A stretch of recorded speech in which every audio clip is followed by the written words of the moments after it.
So today we're working with automatic writing and also really putting an influence of more energy and more frequencies related to the Akashic records. So I just did a video earlier today and it was about a cause, effect, and something happened. Something happened that was good or bad or indifferent. And the second piece was the piece of reflection. When we look at the idea of what is reflection, a lot of times the Akashic records come through to assist us with finding the best solutions. So, what do I really want? What do I really want to seek in my field? What am I really doing right now? But this curiosity with the reflection after a big event has happened, you start having awareness that something has changed, even again, good or bad, or anything else in between, is that you start beginning to reflect on an event or an experience that you haven't yet reconciled with. And through reflection, we start working with the Akashic Records. The Akashic Records, for me, when I first started working with the Akashic Records, is that it's kind of, for me at the very beginning, it felt like kind of webs in the cosmology, like a cosmological web in some way. That's how I first perceived it. I actually went to the records back in 2015 and I got to see it in a structure. So whatever it is that you perceive of as a structure or an institution, it really is a band of energy. And this energy has all the stories of your life, like every breath and every exhalation. Each one of these are giving us more guidance. And as we work, when I'm working with people with what we might call reflection, so people will come in for an Akashic reading, and sometimes they come in with a long list, and sometimes they don't know exactly what questions that they could ask. So some things have happened in their lifetime, and then all of a sudden they're ready to go deeper into reflection. And through that, that we're able to pull some of the records, some of the Akashic records. And the more that we can do this to assist people, a lot of times the Akashic records are kind of like, it's like one screen after another. It's like, it's like an old, it's like photographs in a way. I can't even articulate it because it's so abstract, but that's how I kind of look at it. It's like looking at an old photo album and looking at the pictures and just noticing that there's something there. But the Akashic records bring a lot of different ways of for people to process. And so, like something like I said at the very beginning, an event happened, an experience happened, good, bad, or indifferent. A lot of these things are showing up to assist us for getting higher insights. And so, especially when people are not able to process clearly what the event actually was and what it was really meant for you, that through that reflection, we start getting that guidance from the Akashic records. And some people I think are already doing it. You could say the Akashic records are kind of like, I've got an intuition on this, gotten some synchronicities. It could also feel like deja vu. For some people who are precognitive, they may get precognition that's coming through. But again, when we look at what is time, it's kind of tricky. Is it in the present time, in the future time, or time before we were even in our bodies? So there's a lot of different ways of looking at this. But sometimes, and some people will say, I've got a gut feeling, about some of this. So some of those may be some different points of view based on what the person is working with. So it's been really fascinating looking at the Akashic records. And every time, when I'm working with people, we go through a different kind of path of receiving information. Sometimes I don't get a lot of impressions when they come in for Akashic readings, but let's just say I got one vision. And so it might be a person that's in like a wooden boat and it's kind of at twilight and they're all alone. And then sometimes that's all I would say to them. I would say, okay, so I'm getting some impressions, and the impressions are about you. It may not be the same you, but it's part of your soul group. It could be your soul group, or it could be from a past life or a future life.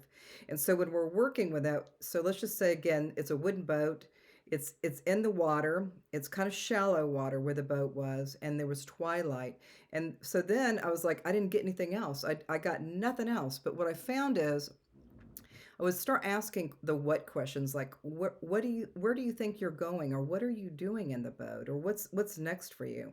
So when we challenge some of these concepts, we're able to ask the person who is seeking guidance and see what they would do going forward. And sometimes these things are solitude. A lot of these situations are in a beautiful places or different places, and they're usually by themselves. So it's a great time to work with the Akashic records and find some sense of goodness for you. Sometimes we just need space. Sometimes, like in the boat, maybe we just need to be alone for a little bit. Maybe we need to take some time to kind of refresh our consciousness, or maybe we need to just breathe deeply, and then let that exhalation, just let that flow out.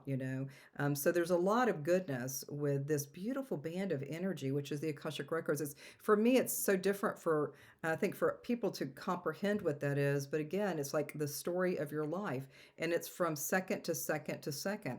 Sometimes with the Akashic Records related to automatic writing, as a person can have an experience, but sometimes what I call it is an overlay. So let's just say a person went back to the records. It's kind of like your memory. It's like your memory. Most people don't have the memory from other lifetimes, but they have some memories from this lifetime, like little Susie or little you. And then all of a sudden you're going back into that story about that experience as the little you. And then you start kind of like thinking about it, but then what you're doing is you're actually adding to your record over little Susie or little you, and you're starting to do it in an overlay. So these are really, really beautiful bands of energy. However, I'd like to also say when we start working with the Akashic records, going in different time and essences of time, it's really powerful because sometimes if something has already happened and occurred, whether it's good, bad, or indifferent, we don't need to keep going back over it. Sometimes, like, even people like ask me, well, are you doing your records? Are you doing all this? I'm like, I don't need to do that. I access it as needed. So it's kind of like with me on the videos that I'm doing now is I'm just putting some information out, giving some examples. But I really think when you look at the Akashic records and then you start overlaying over the original story, let's say it was like little Susie at 5, and then now I'm a little bit older. So, but when we look at that, it's really evident that we don't need to go back in time, even in this present life. We just want to let it be because some of the things might have not been comfortable or might have been different than what you might have perceived. So it's really interesting looking at time and working with the Akashic records and also working with automatic writing. So we're going to go back here just for a second. So this is really about automatic writing blueprint with the Akashic records. And so again, we're going to go over the beginning point of this video is something happened. It was an event or an experience. And we start getting a little bit more guidance and finding more neutrality with some of the events of our lives, good, bad, or indifferent. We just start getting a little bit of a little nudge on what we're going to be working with eventually with automatic writing. So, and the second point here is the idea of reflection, and the reflection comes through the ideal of what we call the Akashic records, going into different ways to access newer states of consciousness. Now, we don't want to go too far back and stay stuck there, but we want to continue to work with the Akashic records and find better solutions now, because everybody right now is really ready to get some better solutions and have better experiences in life. The third point here with this, again, is the point of automatic writing. So once you've had an event, good, bad, or indifferent, and then you start reflecting through the Akashic records, and then you move into automatic writing, it's kind of like most of this work that I do is nonlinear. So it's kind of like going in all different directions and also time zones and is there time? I guess the question is there time? Is there time? All right, so going back to the third one with automatic writing, through all of these levels of consciousness, with the first one being an event that was great or maybe wasn't great for you, it just depends on what your consciousness is suggesting, to learn and grow. The second one is to start reflecting through the Akashic records, seeing if you can kind of go into like a meditative state and see if you can get any kind of impressions, any kind of sensations, or any like sound vibrations that you're getting, anything that you can get to help you work with reflecting an event that was good or not so great, right? So the third one is again the automatic writing. The automatic writing is kind of like the last step, because sometimes you think, well, we could go precognitively, which we can, but specifically if it's a specific event, I can't even say it, specific experience that you are really engaging with, it's not normally precognitive, because it takes a while for a person to really receive information and to process it at the highest level they can. But what we're suggesting with the automatic writing is that it will be a continuation of what your thoughts are about, step one and step two, with an event, and number two with reflection. So part three is really about kind of looking at what's really happening right now with automatic writing. Is it precognitive or is it present? It's kind of hard to say. It's kind of hard to say. I could look at it kind of as a precog, or I could look at it as just working with that reflection through the Akashic records, and then go deeper into that state of automatic writing, and just finding the best way that you can to find a place where you can be still, be aware, and just kind of noticing um, things are coming in a little bit differently. And with automatic writing, once you start maybe hearing words or seeing words that are not normally in your language or in your way that you usually speak. And that's usually a sign of automatic writing, because most of my automatic writing is just so different than my personality. It's just completely different than my personality. So that is some of the ideas that I have about Akashic records and moving through the stages of processing things that come up. And a lot of times things are just kind of like going kind of okay. It feels like it's an okay day. It's going to be okay.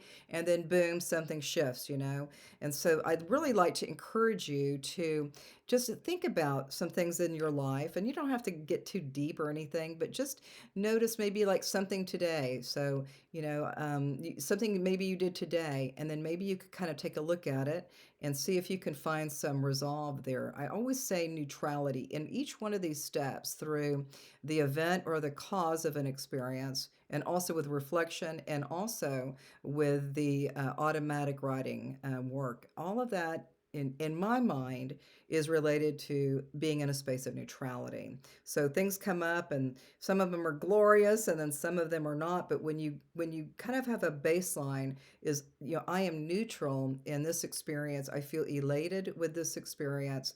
And I'm also learning new lessons. I'm learning new lessons every day, and I love it because I'm still growing. I'm still growing, and not challenging life, but really kind of going into life. Like, what do we really know about understanding? What is that? What do we really need to know? And what part of you is ready to get deeper understanding and deeper awareness of uncanny and different things? But it's so wonderful as each one of us goes stronger and more willing to adapt to new things, new concepts, new ways of being. All of these things are so beautiful. So I think that's it for now. And so I'm going to say goodbye for now, and we'll see you soon, and namaste.